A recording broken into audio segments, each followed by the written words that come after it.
Bonjour à tous, je m'appelle Yvan Bellamé, je suis étudiant en quatrième année en télécommunication à l'École nationale supérieure des postes et télécommunications (ETIC) de Yaoundé. Nous sommes aujourd'hui jeudi le 23 avril 2020 et c'est la journée internationale des filles dans les TIC qui est organisée par l'IUT en partenariat avec l'association AFISC, Association des femmes ingénieures et scientifiques au Cameroun. Et par rapport à cette célébration, à l'occasion de cette célébration, je vais vous entretenir sur le Online Coding for Mobile Application Building, qui en fait est la construction, la conception d'applications mobiles à partir d'un codage en ligne, dans le codage sur le web. Comme plan de notre présentation, nous avons au départ une introduction. Ensuite, nous allons évoquer la problématique de ce sujet. Nous allons présenter la solution que nous allons utiliser pour résoudre ce problème et une étude de cas pour en fait voir la solution de manière un peu plus concrète et nous allons conclure.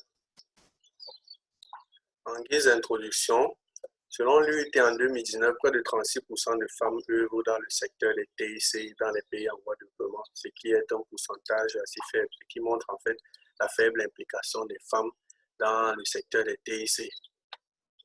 Avec la crise sanitaire actuelle, les outils de TIC sont en fait un excellent moyen pour développer et saisir les opportunités en restant chez soi. Il n'est pas question pour nous pendant ces périodes de confinement de rester improductif à la maison à ne rien faire. Il est possible pour nous en fait de développer des services à partir des applications mobiles que nous pouvons concevoir.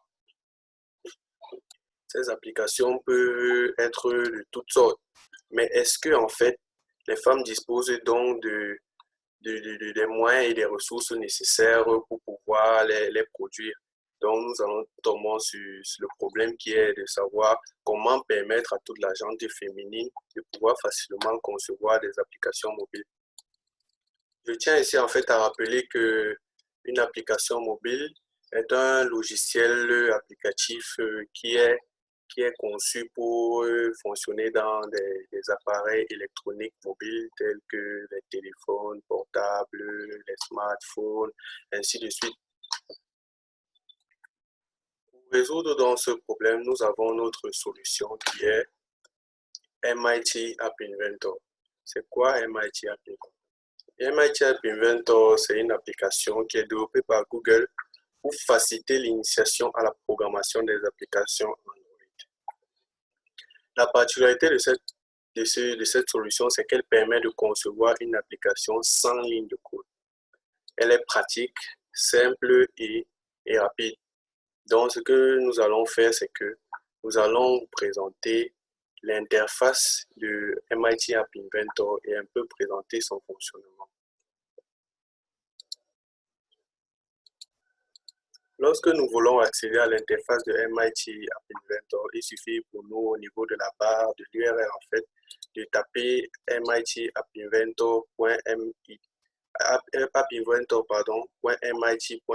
ou bien de taper tout simplement sur Google App Inventor. Et lorsque vous entrez, vous aurez cette interface d'accueil ici. Vous devez vous inscrire, avoir un compte. Vous pourrez lier ça à votre compte Google ou n'importe quel compte mail en fait. Donc voici globalement l'interface de MIT App Inventor. Vous avez ici les différentes options qui sont proposées. Vous pouvez learn more. Par exemple, with MIT App Inventor, anyone can build app with global impact. Ça veut dire qu'on peut en fait fabriquer et concevoir des applications qui ont un impact avec MIT App Inventor. Nous, on a toutes les fonctionnalités. MIT App Inventor nous propose également des tutos de départ parce qu'on suppose ici que tout le monde n'a pas les connaissances appropriées, mais des personnes peuvent avoir l'envie de créer des applications, développer des services ou bien même de résoudre un problème à partir d'applications.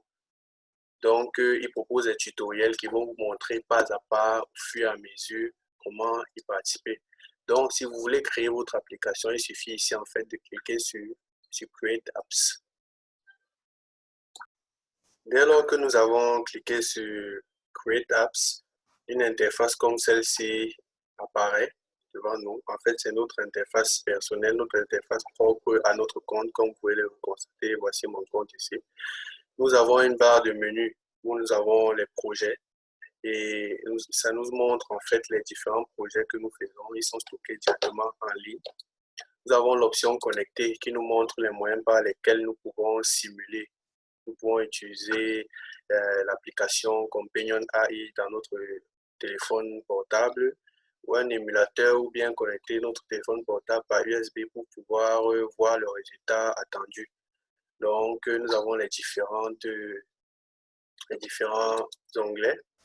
Nous avons construit, nous avons setting, nous avons l'aide qui vous donne des informations à propos d'un MIT App Inventor, vous présente les bibliothèques, les extensions, les tutoriels qui sont très importants, dont je vous parlais tout à l'heure, ainsi de suite les forums.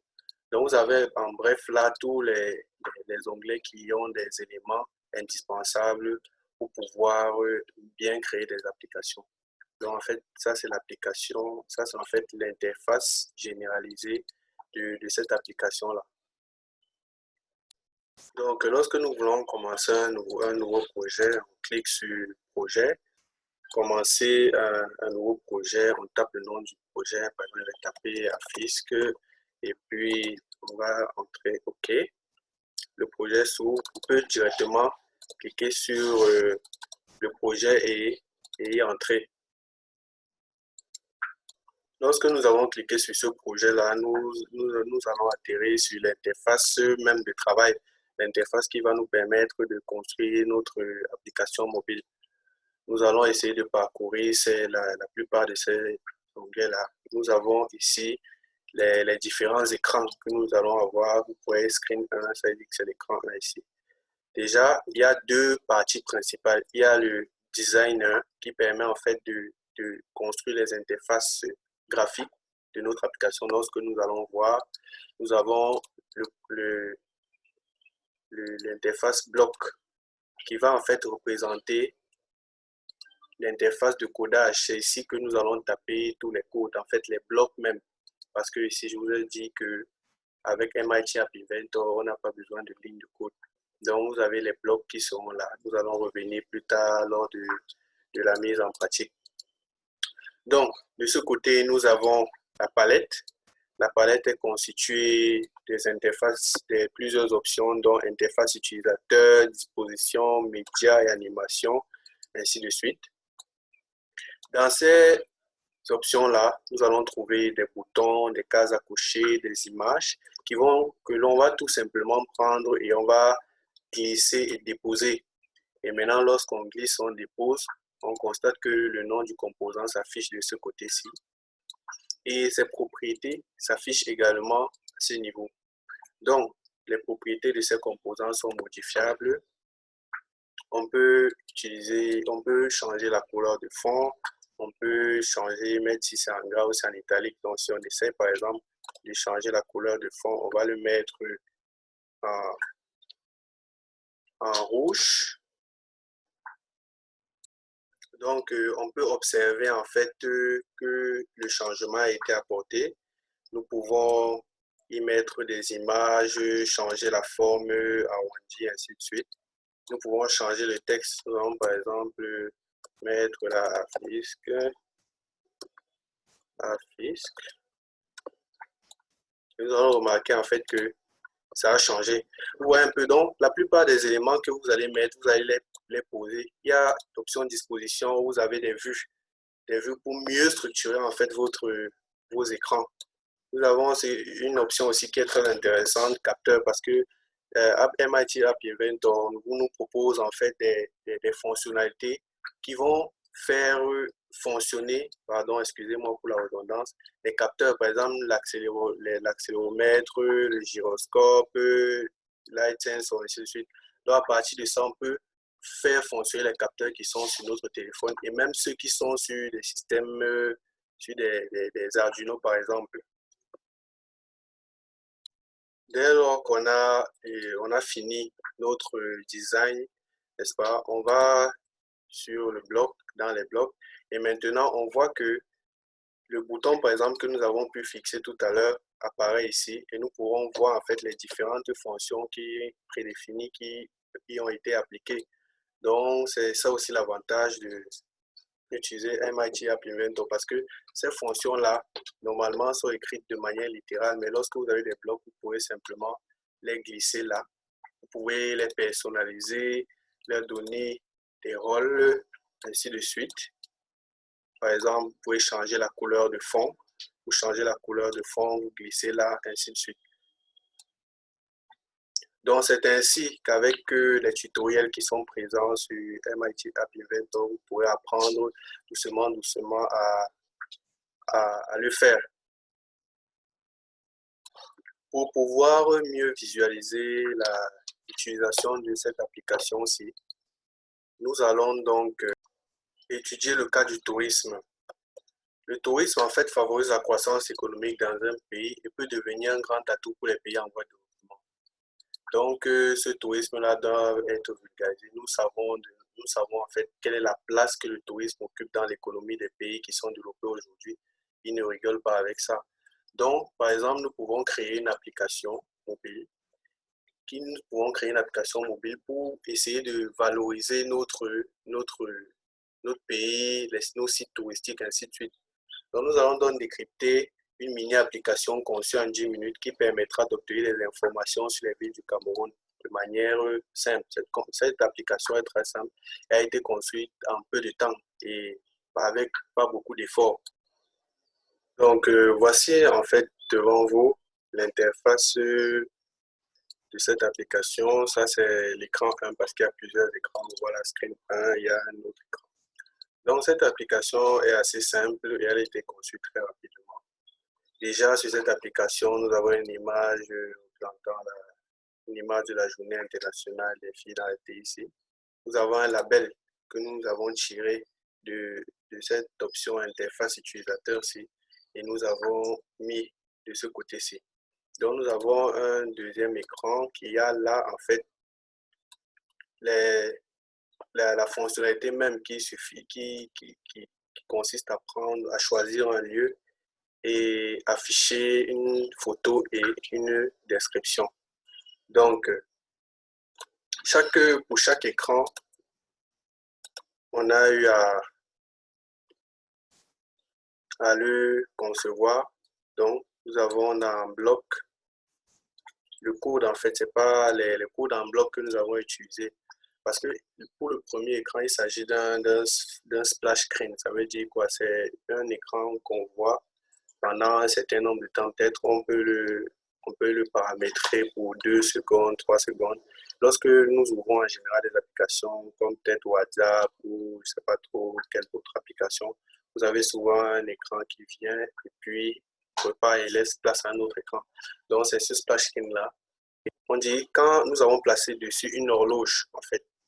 On dit quand l'horloge 1 chronomètre le nombre de temps qu'on a eu à paramétrer fait ouvrir un écran et le nom de l'écran c'est le screen 2. Donc on demande en fait d'ouvrir l'écran 2 ici.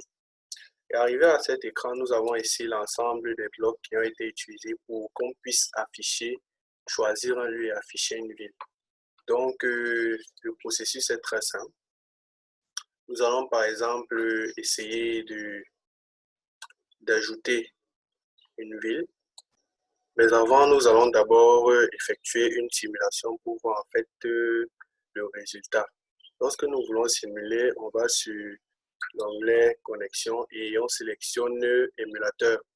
Moi, mon émulateur a déjà été sélectionné parce que en fait, MIT App Inventor possède cette option de test là. Donc, si vous ne disposez pas d'un appareil Android pour pouvoir tester directement, vous pouvez utiliser un émulateur. Donc, voici l'émulateur en question. Lorsque nous avons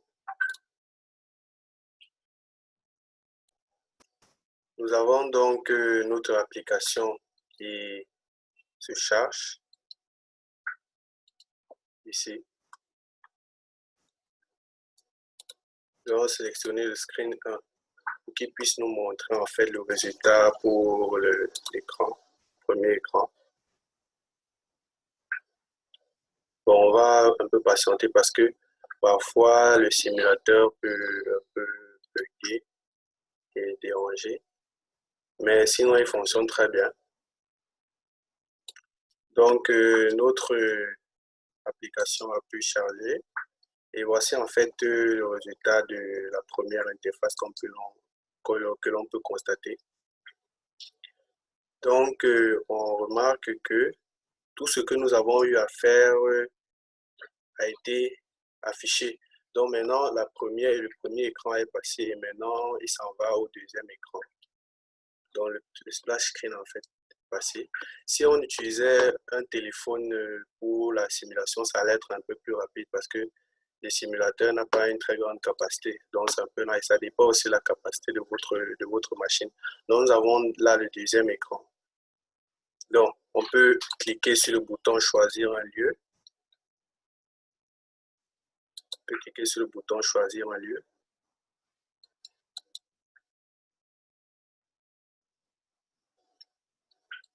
Et lorsqu'on clique sur choisir un lieu, on voit les différentes villes qui sont affichées, comme Douala, Yaoundé, Buea, Kribi, ça dépend. Et vous avez ici une liste de recherche. Donc, vous pouvez par exemple taper si c'est Yaoundé, on écrit Y et façon Yaoundé, on lance pour regarder le résultat. Donc, en fait, voici une description de Yaoundé qui apparaît. Nous avons une image de la ville de Yaoundé et une petite description qui s'est présentée. Donc, cette image est déroulable. Donc, vous pouvez glisser pour voir les informations qui se situent en bas. Donc, si nous voulons regarder les informations par rapport à une autre ville, on peut encore cliquer sur choisir un lieu. On prend par exemple la ville de Kribi, qui est une destination touristique prisée au Cameroun. Nous avons là une photo de la plage de Kribi avec une petite description. Donc, en fait, c'est un peu ça basiquement. On va par exemple ajouter une ville, la ville de Bamenda, pour voir un peu concrètement comment ça se passe. On va venir dans le texte, on va prendre cette option-ci, on va venir dans la fonction qui a été créée pour créer une liste. On va cliquer sur le paramètre, on va ajouter un élément. Donc je prends juste l'élément et je glisse là en bas. Voilà. Et si on va constater que un élément s'est ajouté sur la liste, pour un peu mettre en haut, on prend le texte et on le glisse ici. Donc on va taper comme option Bamenda pour que lorsque on puisse rechercher une ville, la ville de Bamenda apparaisse. Donc lorsqu'on a ajouté l'option Bamenda, on vient ici, puisque en fait les images et les textes sont enregistrés dans un sélectionneur de prise. Donc la fonction quand sélectionneur après prise. Donc, lorsque on va cliquer sur le sélectionneur, ce qui va se passer après la prise, donc ça veut dire que dès qu'on a cliqué sur le sélectionneur, on voit si, alors si vous voyez en fait des conditions. Donc, si on clique sur le sélectionneur, l'option doit là, alors on va mettre l'image 1, qui est l'image douala.jpg par exemple. Donc, ce qu'on va faire, c'est que on va ajouter aussi une option de plus. On va cliquer sur sinon si, on ajoute. Voilà, on voit que ça a apparu ici en bas. N'est-ce pas? On va maintenant dupliquer ce qu'on a déjà eu à faire pour gagner en temps. Sélectionneur de liste. On change le nom de l'option à cliquer, on met Bamenda. Mettre point au label 2. Donc, pour trouver ça, on va dans le label 2 qui est ici. On cherche.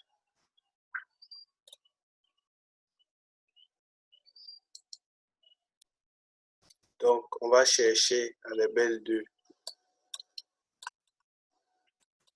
le texte. On glisse. On clique. On met à côté. on va au niveau de l'image parce qu'on veut modifier l'image. On va sur image 1, les fonctions s'affichent. Mettre à image 1, celui-ci. Donc on va coller à ce niveau. Voilà, on prend l'autre, on dépose ici, n'est-ce pas? Et maintenant on prend du texte, on monte. On écrit en fait le nom de l'image, donc ce sera une image qu'on va charger. Cette image-là va provenir de n'importe où, ça dépend où on peut la télécharger. On duplique ce texte ici, on va le coller là. On écrit là, par exemple, Bamenda.